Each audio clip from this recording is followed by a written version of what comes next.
Hello, my name is Sharon Fitzpatrick and welcome to my YouTube channel, Lifestyle with Sharon. Today I'm going to be showing you how to make some stuffed mushrooms with a delicious filling. So keep watching this video, do give it a thumbs up, do hit that subscribe button and the notification bell to give you a reminder when the videos come out. Say a quick hello in the comments, it would be nice to hear from you. Okay, so we have a couple of different types of mushrooms. It doesn't really matter what type, but these are medium-sized button mushrooms, and these are portobello mushrooms. So you literally just push your thumb onto this and it pops out. So you're left with this, and you want to just scoop that out gently. With a teaspoon is the best, or you can use a knife. Press down gently with a spoon or the knife and scoop out. So with these mushrooms, you can either scoop it out with a spoon or you can just pull gently on this stalk. Kind of just wiggle it and it will come out, she says. There you go, it does pop out.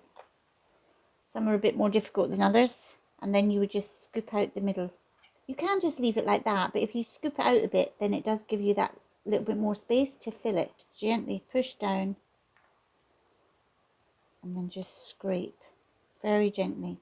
And we're going to put this back into the filling.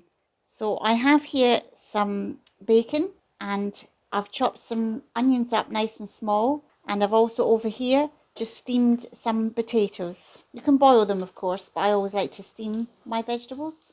So the other ingredient we're going to use is, I'm using cheddar cheese, grated, but you can use soft cheese if you wish. It doesn't really matter, whichever your favourite type of cheese is. So we just have some of that ready. So now we're just simply going to cut these little stems that were left, making sure, even though you're doing something tiny like this, make sure that your fingers are slightly bent, so that I literally cannot cut myself even just slamming this down, because this is slightly bent. So doesn't this look lovely? When the onions are fried in the bacon juice, it just makes it so nice. I tend to cut the fat off. Some people love the fat, so it's up to you, personal preference, whether you want it on or not. But I'm just going to cut it up with a pair of scissors and just chop little bits.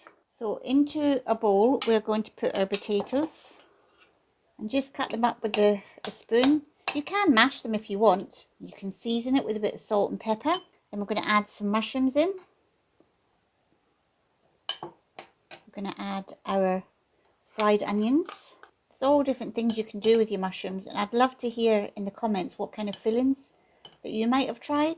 I know some people do breadcrumbs, but I thought I'd do it with some potato. Then we'll put our bacon in. Doesn't this look lovely?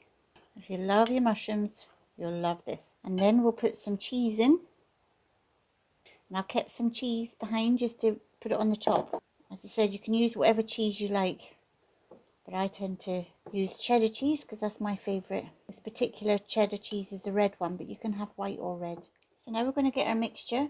So now we're just going to stuff our mushrooms. So if you get one spoon and get the other spoon to push it into place, just push it down gently, and then you'll see how nice this is looking. Right, with the smaller mushrooms, I've decided to use a teaspoon because it's just easier to work with. But again, just place it nice and gently.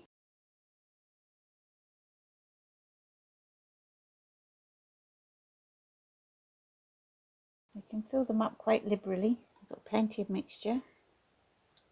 You can cook this in the frying pan, or you can put it in the oven. I'm going to put these ones in the oven to show you what they look like. Right, so I've got just a small amount of oil in the pan. I'm just going to spread it around a little bit. You don't want loads. To place your mushrooms gently in your pan, and you want it on a medium heat, and then put the lid on. After a couple of minutes, I'm just going to take the lid off, and I'm just going to put a little bit of cheese on the top and put the lid back on. Right, I've just had these in the oven for 10 minutes, so I just took them out so I can put a little bit of cheese on, and then I'll put them in there for another 5 minutes. So this has been in for another 5 minutes, and you can see they're cooking really nicely. You can see the underside of this. So what I'm going to do is just put it onto the grill to just cook the top of this. So these are the ones from the oven. So just gently take them out and put them on your plate.